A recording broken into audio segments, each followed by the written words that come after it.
अब उन्होंने ये बताया है, क्या बताया है, जाति एक जाम एक ही जीना, देह अवयव कोई नहीं भीना।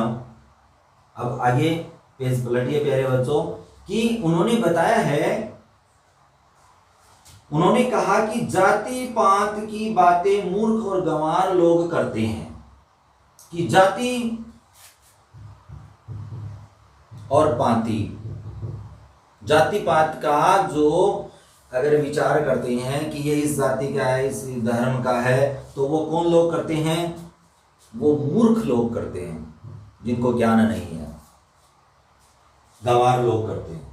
सबका सर्जनहारा ईश्वर उस कुम्हार की भांति है, जो एक ही मिट्टी को नाना प्रकार के बर्तनों के रूप में ढालता है। यानी कि कुम्हार होता है और वो क्या करता है, अपनी मिट्टी से, एक मिट्टी है, मिट्टी एक ही है, वो बर्तन जो बनाता है प्यारे बच्चों, वो अनेक प्रकार के बनाता है। बनाता कि नहीं बनाता, मिट्टी एक है, लेकिन वो क्या कर रहा है, बर्तन जो बना रहा है वो बहुत सारे प्रकार के उसी मिट्टी से बना रहा है। तो उन्होंने इसी बात को जोर देकर के कहा है कि सभी मनुष्य समान हैं, उनमें भिन्नता का कोई चिन्ह नहीं दिखाई देता। जो लोग जाति के आधार पर भेदभाव की भावना रखते हैं वे सबसे बड़े पापी हैं। कहने का मतलब यही है कि ईश्वर ने जब हमें इस धरती पर भेजा तो समान रूप से बना करके भेजा। कोई ऐसा चिन्ह नहीं है, ऐसा कोई मतलब है ना निशान नहीं है कि जो उच्च वर्ग में या उच्च वर्ण में जो जाति जन्म लिया है उनके तो 5 कान हो गए, 10 है ना उनके हाथ हो गए, और जो निम्न जात है उसके बेचारे के 2 तो आंखें हैं, 2 ही हाथ है। तो ऐसा है क्या? नहीं है।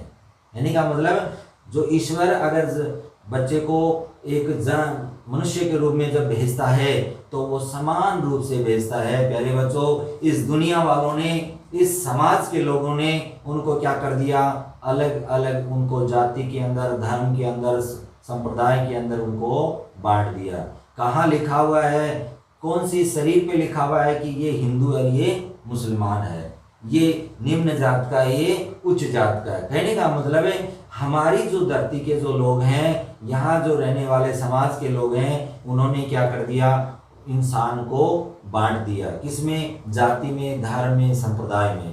तो रविदास जी ने बहुत ही इसका जोरदार खंडन करके और बताया है कि वेद के अनुसार जो जाति व्यवस्था थी, जो वर्ण व्यवस्था थी, वो कर्म के आधार पर थी, न कि उसके जन्म के आधार पर थी। तो कहने का मतलब यही है कि बाद में आने वाली जो पीढ़ियां थी, ब्राह्मणवाद ने क्या कर दिया, उनको उनके जन्म के आधार पर उनकी जाति व्यवस्था बना दी, न कि उनके कर्म के आधार पर। आगे बता रहे हैं, रविदास जी के अनुसार जन्म से न तो कोई ब्राह्मण है, न क्षत्रिय है, न वैश्य है और न शूद्र है। सही बात है कि जन्म के आधार पर सभी मनुष्य क्या है, समान है। और नहीं है तो बता दो, सभी के वही 2 हाथ है, वही 2 क्या है, कान है, वही क्या है, सिर है, वही 2 हाथ है, वही 2 पैर है, वही मुख है, वही आवाज है, वही उनका खून है, सबका वही आंखें हैं, सब एक समान दिखाई देते हैं। लेकिन व्यक्ति अपने कर्म से ही किसी पद को पाता है, और बिल्कुल सही है। अगर कर्म अच्छे कर रहा है तो समाज के अंदर उसका क्या है, पद, स्थान, वो क्या होगा, ऊंचा होगा। अच्छे कर्म करेगा तो उसका स्थान ऊंचा होना चाहिए, और अगर बुरे कर्म कर रहा है तो इसका स्थान है वो प्यारे बच्चों क्या होना चाहिए, निम्न होना चाहिए। भले ही वो चाहे उच्च जात में उसने जन्म लिया है, लेकिन उसका पद क्या होना चाहिए, निम्न होना चाहिए। क्यों? क्योंकि वो कर्म क्या कर रहा है, बुरे कर रहा है। अगर बुरे कर्म कर रहा है निम्न जात का होकर तो बुरा है ही, निम्न, उसका पद ऊंचा नहीं जा सकता। लेकिन अगर उच्च वर्ग का व्यक्ति भी निम्न कार्य कर रहा है, बुरे कर्म कर रहा है, तो उसका क्या होना चाहिए, उसकी जाति अलग होनी चाहिए, उसका धर्म अलग, उसका संप्रदाय अलग होना चाहिए। लेकिन समाज में सिद्धांत की अनदेखी करके जाति के आधार पर एक को नीचा समझकर अपमानित किया जाता है।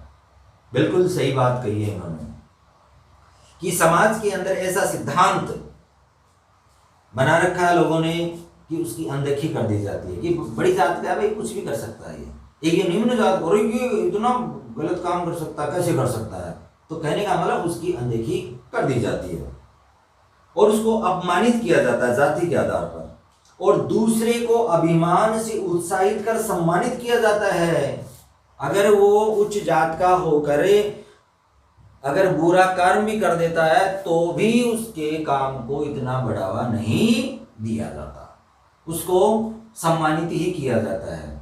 तो कहने का मतलब ये है कि वो चाहे किसी भी जात में पैदा हुआ हो, ये नहीं होना चाहिए, ये उसके कर्म के आधार पर उसको फल मिलने चाहिए, नहीं कि उसकी जाति के आधार पर, उसके जन्म चाहे वो किसी भी जाति में हुआ हो, लेकिन कर्म अगर बुरे कर रहा है तो उसी के अनुसार उसको क्या मिलना चाहिए, उसको प्रोत्साहन मिलना चाहिए, उसको सजा मिलनी चाहिए। अगर अच्छे कर्म कर रहा है तो उसको सम्मानित करना चाहिए, और अगर वो बुरा कर्म कर रहा है तो उसको क्या करना चाहिए, सजा मिलनी चाहिए। तो ये था।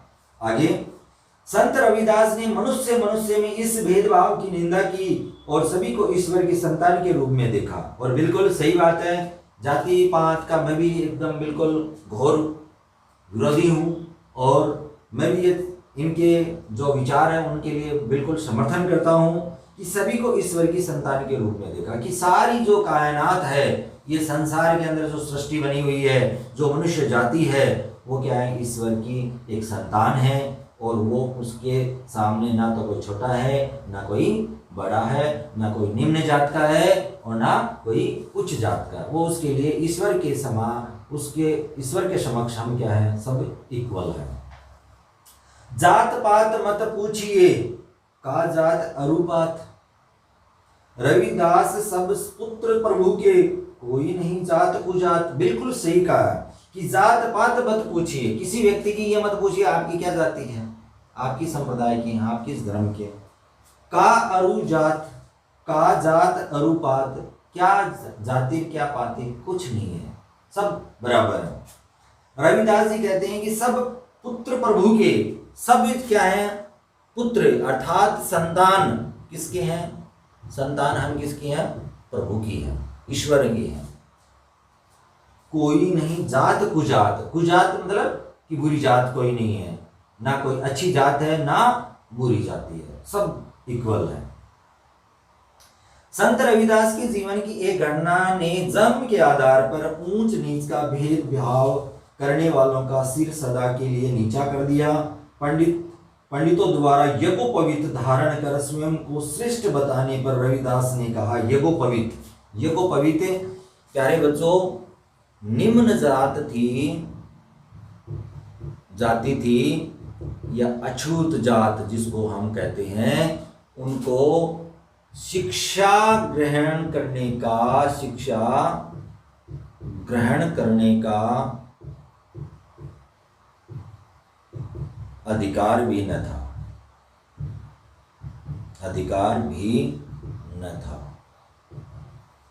निम्न जाति थी, अछूत जात थी, उनको शिक्षा ग्रहण करने का भी अधिकार न था।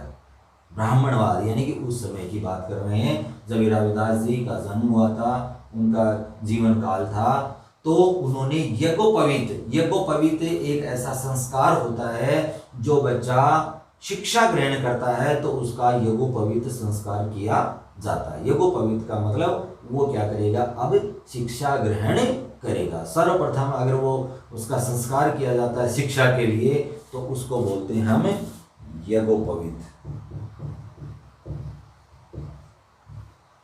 ये तो उन्होंने कहा है, क्या बताया कि सूत्र जनेऊ द्विज कहलाओ, जन्म जनेऊ हमें दिखाओ, जो नहीं जन्म जनेऊ होई, सो मति मंद न पंडित को कोई। बिल्कुल सही बात इन्होंने कही है। अर्थ बताया है कि जनेऊ धागे के कारण आप ब्राह्मण कहलाते हैं। ब्राह्मण लोग होते हैं वो क्या करता है, एक ऐसे यहाँ पर एक धागा बांधते हैं जिसको बोलते हैं जनेऊ। कि अगर वो जनेऊ धारण कर ली तो वो क्या है, एक बहुत बड़ा पंडित बन गया। कि वो धागा पहनते ही वो क्या बन गया, एक बहुत बड़ा पंडित बन गया।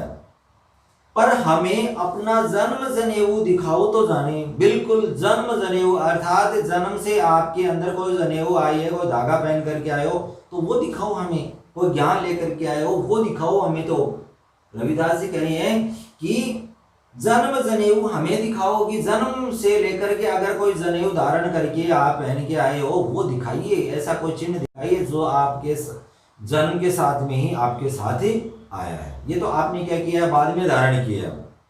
जन्मजात जनेऊ ही वास्तविक पंडित की पहचान है।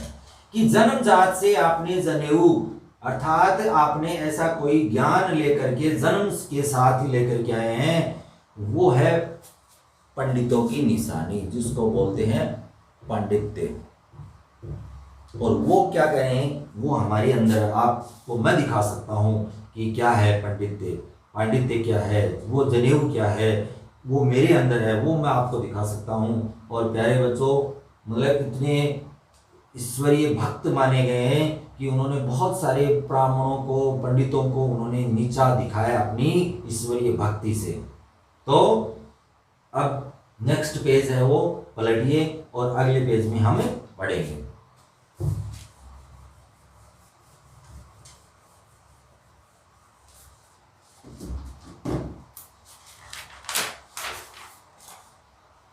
ये कहकर संत रविदास जी ने कुल्हाड़ी से अपना बायां कंधा चीर डाला। कहते हैं दूध की धार बह चली और स्वर्णिम तारों वाला जनेऊ प्रकट हो गया। उपस्थित लोग हैरान रह गए। चारों ओर रविदास जी की जय ध्वनि गूंज उठी। उन्होंने कहा था ना कि ऐसी कोई जन्मजात ने जनेऊ दिखाओ तब माने हम कि वास्तव में बहुत ही अच्छे हैं। तो कहते हैं कि कुल्हाड़ी से उन्होंने अपना कंधा वो काट के और दिखा दिया, और वास्तव में उनके अंदर है ना वो जनेऊ जन्मजात थी। तो इस प्रकार के संत रविदास हुए हैं जिन्होंने अपना कंधा चीर करके और पंडितों को दिखा दिया कि ये है क्या, जनेऊ, जो मैं जन्म से लेकर के प्रकट हुआ हूं। रविदास ने निम्न और उच्च वर्ग के जो भेद को गलत बताते हुए सभी को भक्ति का अधिकारी माना है। पहले ब्राह्मणवाद था, उन्होंने भक्ति पर रोक लगा रखी थी कि कोई भी भक्ति नहीं कर सकता, केवल भक्ति कौन कर सकता है, ब्राह्मण परिवार में जन्म लिया हुआ व्यक्ति ही कर सकता है। लेकिन रविदास जी ने कहा कि भक्ति का हर एक मनुष्य अधिकारी है, और अपने क्रांतिकारी विचारों से समाज को नई दिशा दी। चित्तौड़ की महारानी आली, काशी के नरेश और मीराबाई तक सभी उनके शिष्य बन गए। चित्तौड़ के जो राजा थे, महारानी थी, चित्तौड़ की महारानी नाम था उनका, महारानी आली, और काशी के नरेश, काशी के जो राजा थे, काशी के नरेश और मीराबाई, ये इनके क्या थे, सबके सब शिष्य बने।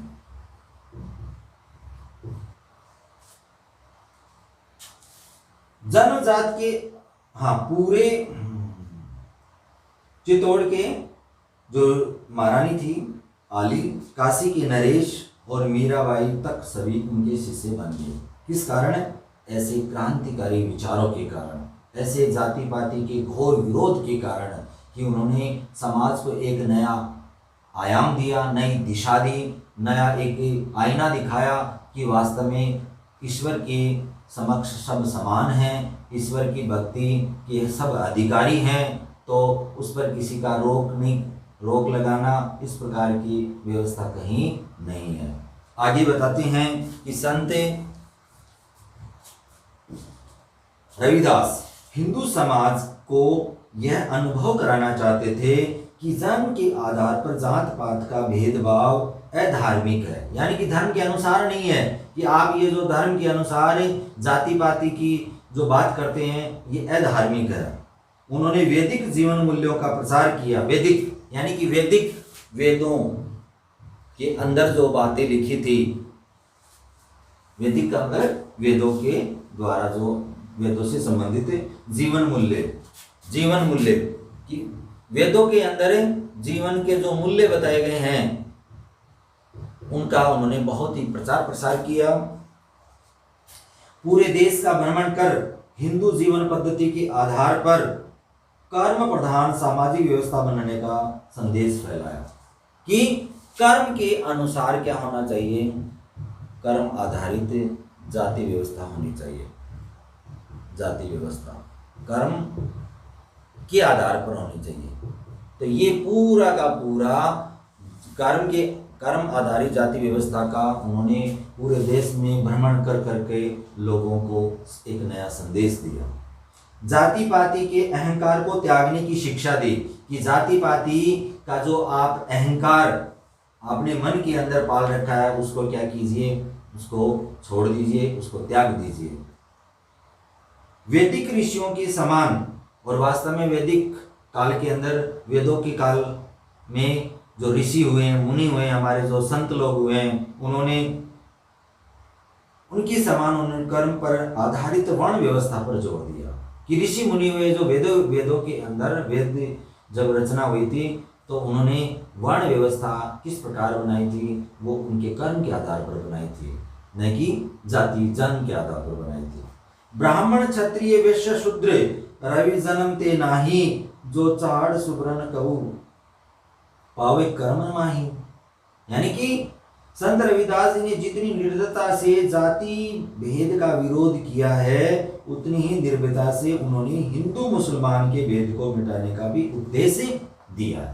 ऊपर वाले जो दोहा है दिया उन्होंने कि ब्राह्मण क्षत्रिय वैश्य शूद्र, ये जो चार ब्राह्मण क्षत्रिय वैश्य शूद्र जो वर्ण व्यवस्था थी वेदों के समय से, रविदास जन्मते माही नहीं जन्मते नहीं, कि इनके अंदर ऐसा नहीं है। जो चाहड़ सुब्रन कहू, चाहड़ चाहू सुब्रन यानी कि सु अच्छा वर्ण, पावे कर्म माही यानी कि अच्छा वर्ण कब पा सकते हैं, जब आप अच्छे कर्म करेंगे। चाहुड़ का मतलब चाहना, कि अच्छे कर्म करके आप क्या कर सकते हैं, सुवर्ण उच्च वर्ण धारण कर सकते हैं। और वो कब कर सकते हैं, जब प्यारे बच्चों आप अच्छे कर्म करेंगे। अगर बुरे कर्म करके और आप अच्छा पद पाना चाहते हैं, अच्छी वर्ण व्यवस्था में जाना चाहते हैं, तो इम्पॉसिबल।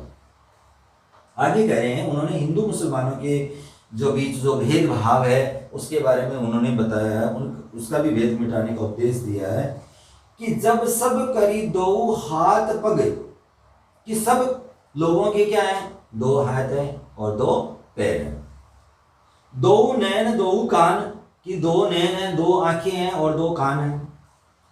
रविदास पृथक कैसे भये, कि रविदास जी कहते हैं कि दोनों अलग अलग कैसे हुए, हिंदू और मुसलमान। बिल्कुल सही बात है।